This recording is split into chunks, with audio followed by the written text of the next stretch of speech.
नमस्कार साथियों, मैं जीवन कुमार वर्मा आपका ये यूट्यूब चैनल पर बहुत बहुत स्वागत करता हूं। और आपको बता दें कि यहां पर कक्षा 9वीं से कक्षा 12वीं तक की परीक्षा अर्धवार्षिक प्रारंभ हो चुकी है। तो वहां पर इन जो पेपर दिए हैं, इन पेपरों को हम इस यूट्यूब चैनल के माध्यम से कंप्लीट ही कर रहे हैं। तो चलिएगा, यदि आप हमारे इस चैनल पर नए हैं तो प्लीज़ चैनल को सब्सक्राइब करें, लाइक करें और शेयर करें। तो चलिएगा, यहाँ पर हम इस वीडियो में देखेंगे अर्धवार्षिक परीक्षा 2022-23। यहाँ पर जो 2023 और 24 में पेपर हुआ है कक्षा 9वीं का, और ये जो पेपर है वो साइंस का पेपर है। तो चलिएगा, हम इस विज्ञान के पेपर को यहाँ पर कंप्लीट ही देखते हैं।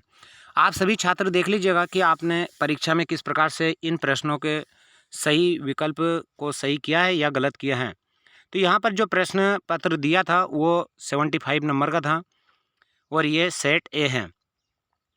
यहाँ पर जो आपको बता दें कि ऑब्जेक्टिव जो प्रश्न दिए गए थे वो प्रश्न क्रमांक 1 से 5 तक दिए गए थे।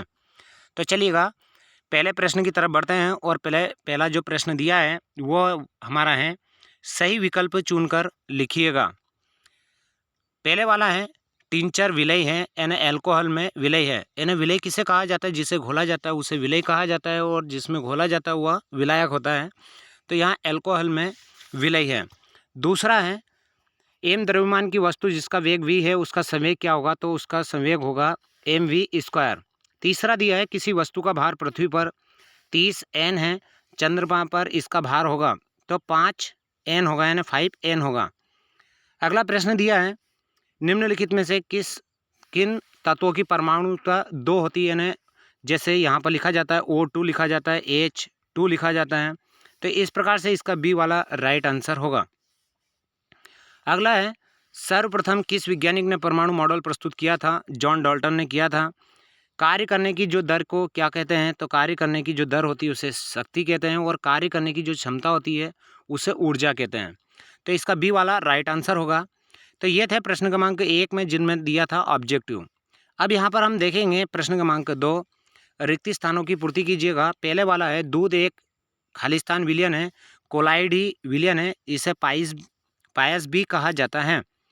दूसरा है, पादपों की कोशिका भित्ति किसकी बनी होती है? तो ये सेल्यूलोज की बनी होती है।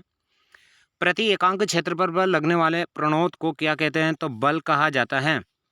अगला है, ठोस CO2 कार्बन डाइऑक्साइड को शुष्क बर्फ के नाम से भी जाना जाता है। अगला दिया है, परमाणु के नाभिक में उपस्थित जो उदासीन कण होते हैं उन्हें क्या कहा जाता है? न्यूट्रॉन कहा जाता है। प्रोटॉन पर पॉजिटिव चार्ज होता है और इलेक्ट्रॉन पर नेगेटिव चार्ज होता है। कार्य करने की जो क्षमता को क्या कहा जाता है? ऊर्जा कहा जाता है। तो ये थे प्रश्न क्रमांक 2 के रिक्त स्थान प्रश्न जिनको कंप्लीट किया है। अब हम देखेंगे प्रश्न क्रमांक 3, और इसमें दिया है हमें सत्य और असत्य को छांटना है। पहला दिया है, कोलाइड एक समांगी मिश्रण है, असत्य, ये विषमांगी होता है। अंतःप्राद्रवी जालिका 2 प्रकार की होती है, ये सत्य है। तीसरा है, गति के पहले नियम को जड़त्व का नियम भी कहा जाता है, ये सत्य है। सतह क्षेत्र यहाँ पर दिया है, सतह क्षेत्र बढ़ जाने पर वाष्पीकरण की दर कम हो जाती है ना अधिक होती है, जबकि ये असत्य है।